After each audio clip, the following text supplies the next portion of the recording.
David Balducci is professor of literature at the Rodehaven Institute in Massachusetts. His classes include Romanticism, Lust in the Age of Pornography, and Intermediate Poetry. His first collection, The Caged Bird, earned him a Peabody Prize for excellence in the field of original poetry. It has me unrequitedly turning the page. Hi, my name is James Miller, and this is The James Miller Show. Thank you for having me, James. David, I have with me a copy of your latest work, The Caged Bird, and I'm going to be honest with you. I have stayed up for the past 4 days reading it. I simply could not put it down. So what happened to her at the end? How did the protagonist... Would you mind reading us an excerpt? Surely it's not very good, but... Stop being so coy. It's phenomenal work. The language, the poetry. Wait, are you not going to use the book? I have it memorized. Even better. Her name was Natalia. She had green eyes, rounded and black, and a serpent smile, an impenetrable way of seeing into you, through you, your heart, your cruelty. Oh, I love this. Keep going. She had coarse black hair that hung in rivulets to the small of her back, just above her buttocks. I made her promise never to cut it, and she obliged without even a whisper of a challenge. I remember seeing that hair hanging like a damp towel matted against her pale body as she moved effortlessly across the damp bathroom floor. Yeah. I remember one night in the late autumn of that year driving in the car, the moon forming an amiable crescent above us, and there was Natalia. I remember crying that night and the two of us parking the car under the stars and holding her in my arms, but then alas, a caged bird eventually stopped singing. David, keep reading. I love this section. This is right before it hits the climax. You're going to have to excuse me. I'm a little...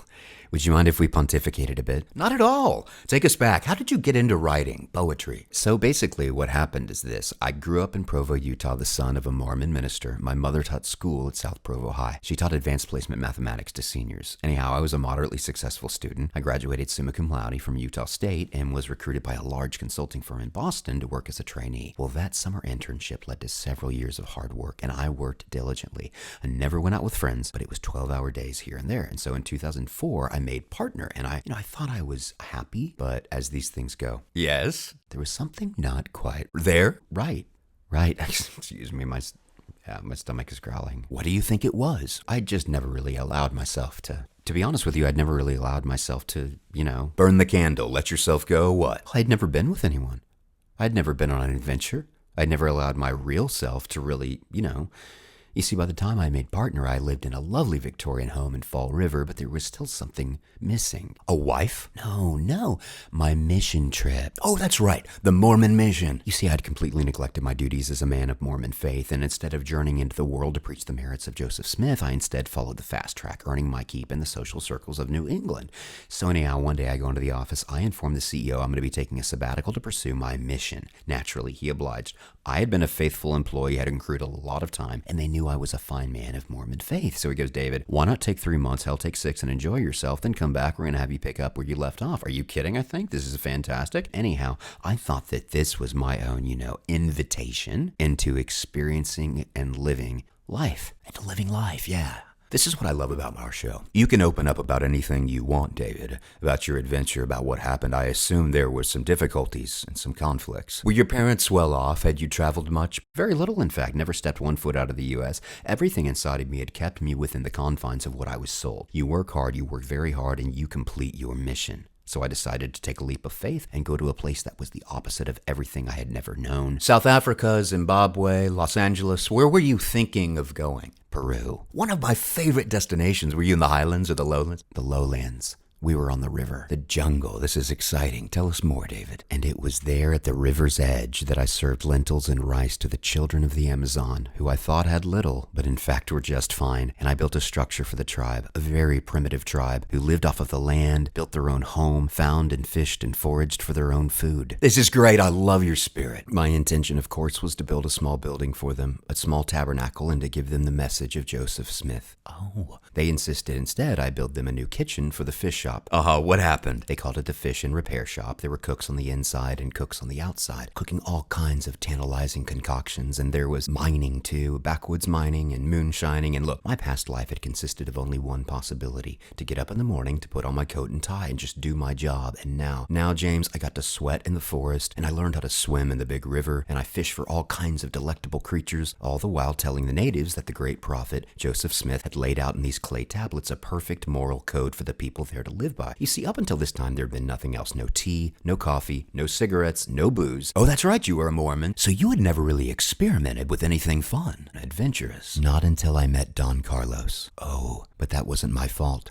You see, Don Carlos was the chief's son. He was part owner of the fish and repair shop. Nevertheless, it was with Don Carlos that I was given into the powers of the wild root. The natives encouraged me to drink this home-fermented ethanol, which I believe came from a wild fruit that they picked and placed into these large buckets. Ooh, witchcraft. These magical black pots boiling over the slow fire. The crucible, this is perfect. You're setting us up with a kind old woman standing over it singing her sweet ancient songs. This is scary. This is frightening. This sounds like witchcraft to me. A woman standing over a big black pot boiling ethanol? Witchcraft? What is this? And all this on a Mormon field trip to the jungles of the eastern Peruvian forest. So the two of you would sing together and you would make this home-brewed ethanol. So for 7 days I saw these wild spirits erupting from my being. And on the 7th day, after I had purged everything out of my system, including my interest in Joseph Smith, I saw now in a vision that he was not in fact a prophet. My vision told me that Joseph Smith was in fact an alcoholic who was possibly suffering from delirium tremens. This reminds me of one of my friends. I'm sorry to hear that. And that he actually was posing as a prophet so as to mind control millions of Americans into believing that good faith and good deeds and hard work and total sobriety would warrant them a seat at the table in outer space. But I began drinking more and more alcohol during this time period, and I said to myself, I'm going to do this for the rest of my life. They called it spirit, I called it shine. And your job in Boston? Yeah, well, I was supposed to be back in the States for work. It was now about 6 months in. The people would pack me into this old Jeep, though, and they'd drive me into town where I'd pull out cash from the ATM and I'd give it to them, and they would give me alcohol and fish, and then they'd drive me back. I'd pull out more cash for them. They'd give me more fish, more alcohol, more supplies. So anyhow, one day I called my boss from the local panaderia. I had sold my cell phone to a tribeswoman who insisted she needed it for something. She gave me a pot of liquor, literally an entire pot, which I attended to, and I noticed she just kind of laughed and used it for looking at Latin American celebrity gossip from some shanty wireless hookup to the internet. Anyhow, my boss, he says it was worrisome, and they're beginning to ask me these questions, these strange questions, which at this point I said, look, I don't know anymore, Jack. I may come back or I may stay longer because it's my mission. To which he replied, look, David, this isn't right. I don't know how to tell you this, so I'm just kind of saying we have to say our goodbyes for now. But if you do ever decide on returning, to which I replied, are you fucking joking with me, Jack? After everything I gave you, or after all these years? Jack, I don't care. I fucking love you. I'm joking, Jack. I understand. And he thought I sounded off, and that was fine. And this was fine because, you see, I'd collected a decent savings anyhow. This is what I'm getting to. There was this woman. Ah, yes, Natalia. One night I awoke from a dream. A nightmare, no less. They had run out of shine. So I was begging them to make more of it. Please make more. I said, please make more. It was seasonal, though. So I went out with my lantern, started searching the forest to make my own.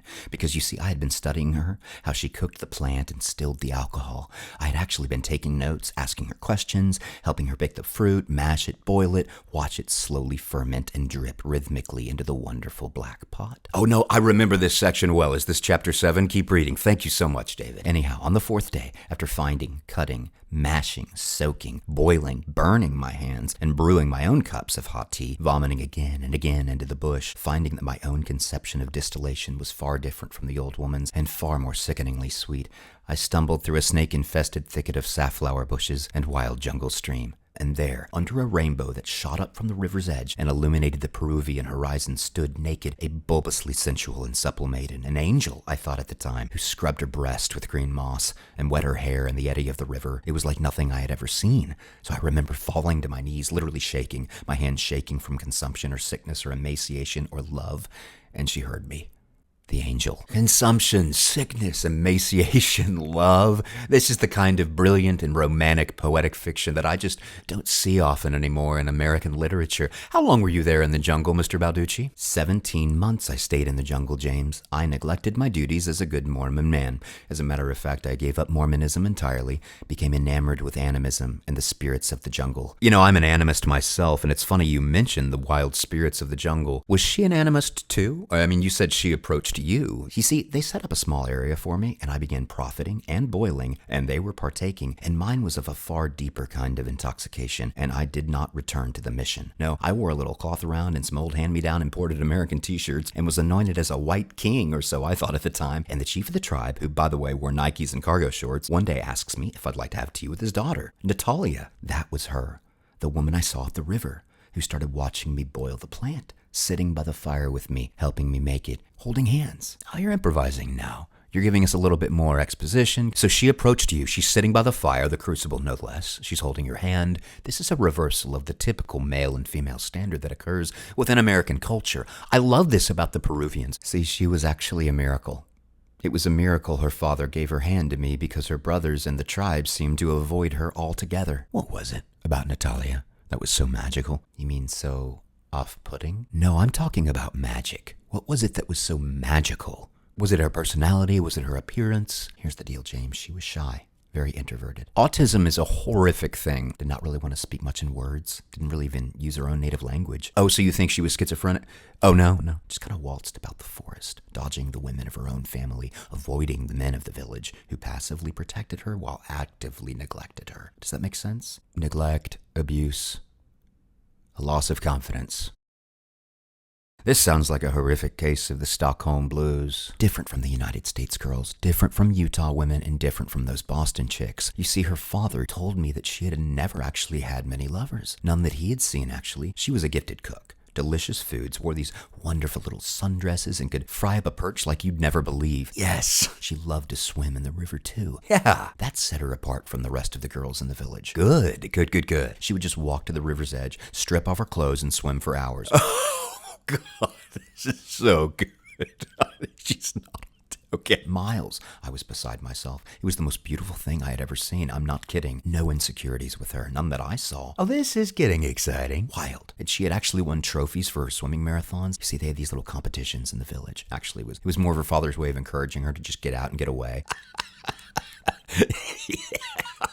There were really not any other competitors, but she didn't seem to mind. Miles and miles she could swim. Phenomenal with her hands. Excellent. This is exciting. This is fun. And there we were, married at the river under a tree of a red Peruvian sunset. And I promised her, Natalia, that I would look after her always. And she promised to be good and true to the gods of the jungle and to stay true to her own spirit, which at the time I found wonderful and will come into focus a little later. Savage woman. But at the time, all I knew is that I had her and I was her shepherd. And 4 months later, I put her on an airplane and together up in the air we cruised at an altitude of 35,000 feet, and we laughed, and I drank Moscato, and I told her how much fun she was going to have when I showed her my 3-story home in Fall River. A reunion, a love story. Look, the truth is, when I was in Peru, I kept having to fly back to Massachusetts on several occasions in order to get more money to support myself with the villagers. Firstly, for the moonshine, and secondly, for the food. Thirdly, her dad would not accept the offer I was making. Clearly, $100,000 was nowhere near what he, nor his tribe, nor his cooks, nor his barback, nor her brothers would accept. They were very rigid in their dealings with me. At one point, I found it impossible to leave, so I probably shouldn't have let them know about my job in Boston at the firm, nor how awesome it was to have made senior partner. So while drinking with them one day, I showed them pictures of my house and my cars, and they seemed enamored. But months later, I realized that was probably the reason. Kept having to fly back to Massachusetts with their brother in order to secure the deal for his sister. The deal! It was $1 million cash at first, then it became 1.2, then 1.3 actually, which I just didn't have, so I had to secure it. Back in Boston, some in Provo. I had set out another mortgage. I sold one of my cars, flew back to the jungle several times bartering with the head chief, the chief of their tribe, and Natalia's 2 older brothers, who weren't quite as tribal and were apparently more connected to the diamond mining and drug cooking business that was rampant in the backwaters of the forest. They were actually exceptional diamond miners and very good cooks themselves. I didn't bother much with what they had to offer. Take me back for a second. Did she not work? Did she not have any duties? Oh, she was actually the head pan fry at the little fish house on the river that her father owned. An excellent chef. She made the most delicious fried fish, fried sunfish, fried sand bass, fried river dolphin. What was it like for her in the States? She liked to stay indoors some of the time, but the rest of the time she would take these little walks into the town park. And the neighbors assumed she was sick. And that bothered me because they assumed that something was wrong with her, but nothing was wrong with her. She would just sit in the sunlight in the yard for hours on end, just tying her little bows or sunbathing in her little yellow bathing suit. It's so ripe. There's so much richness here.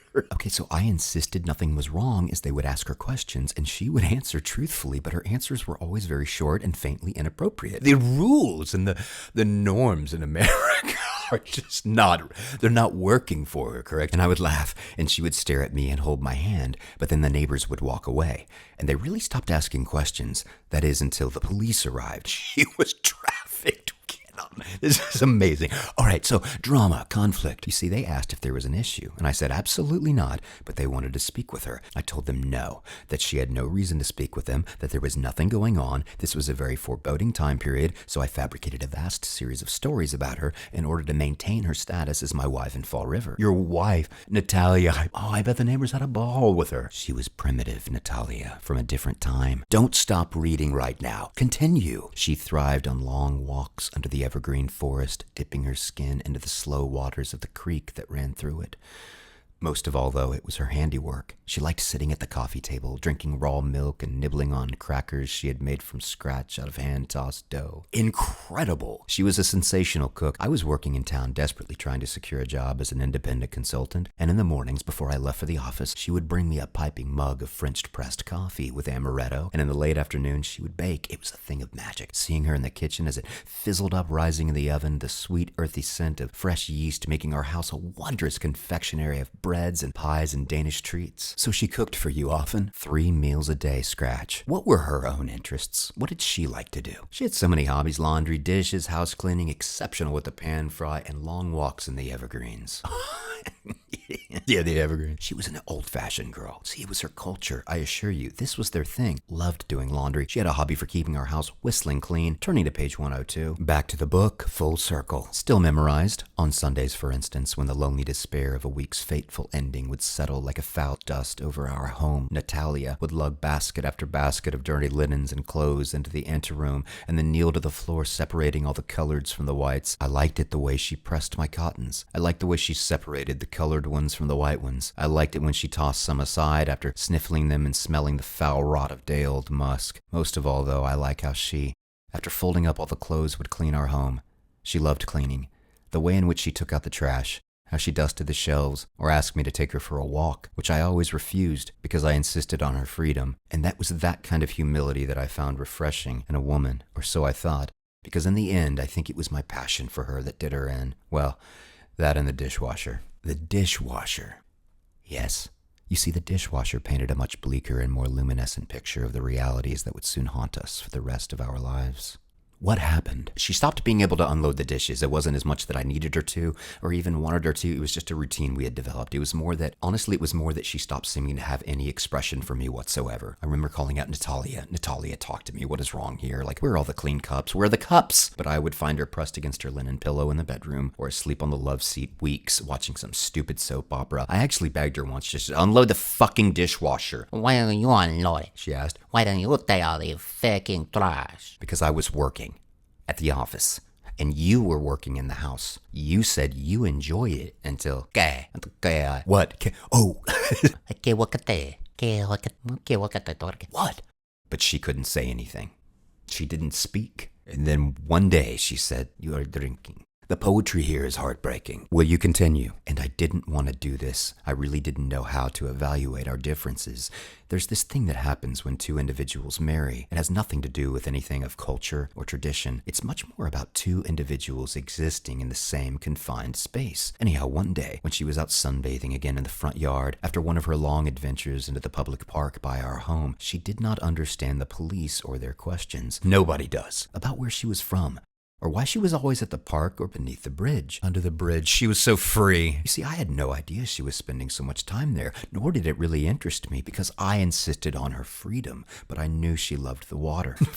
Of course she did. Of course she did. It's Natalia. The police kept following her, asking her questions. So one day I told him the truth. I said, "Look, this is my wife, and I loved her, and that I was working on her immigration status, which was true, and that she had a disorder that made it difficult to speak in complete sentences." I would have loved to have spent time with a woman like that. From there, things manifested themselves in a bleaker way. Natalia, well, yeah, she kept herself hidden in the house, very reclusive. No more gallivanting in her sundress, no more excursions to the city parks. Did not understand America and its rules, at least that's what I thought. But I must say, she was very curious. I told her there was absolutely no reason to understand America, that it was all just a bunch of lies. So I had a renowned architect come in and build us separate quarters. All the doors had double steel bolted locks on them, not because I was locking her in, mind you. She was actually locking me out, but that was no issue for me at the time. I was very busy with work. See, I'd regained my status as an independent consultant. So she stayed in her quarters. This was was a happy time. Yeah! There she could watch movies on the DVR and take showers in my sauna, which, by the way, I had a designer develop a real true to form sauna with 7 shower heads. She kept having this masseuse come over to the house. I didn't ask questions. Nevertheless, Natalia loved just laying around in that big cushy bed in her new quarters, having massages, watching old Julia Roberts movies, or the occasional porno that came on. And this is where you talk about her fascination with the internet. You say she became accustomed to the Western ways and how she would stay on the computer 9, 10, 13 hours a day. Everything you can imagine under the sun. And I just worked. Day trading, doing some consulting gigs here and there, going on vacations with my real family out west in Utah, and of course, writing poetry. I took up poetry. Started taking creative writing classes at the college down the street, and Mr. Balducci, how did it happen? Turning to page 217, first it was the hair.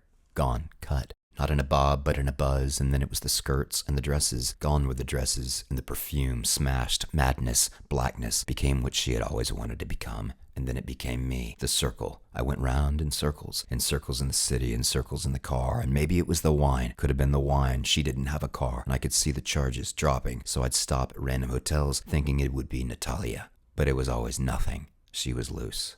Loose. That's the name of the poem at the end of your book. Did she not call? Did she not text message you? Was it simply nothing? Nothing. Do you want any of this wine? I'm good, thank you. I stopped.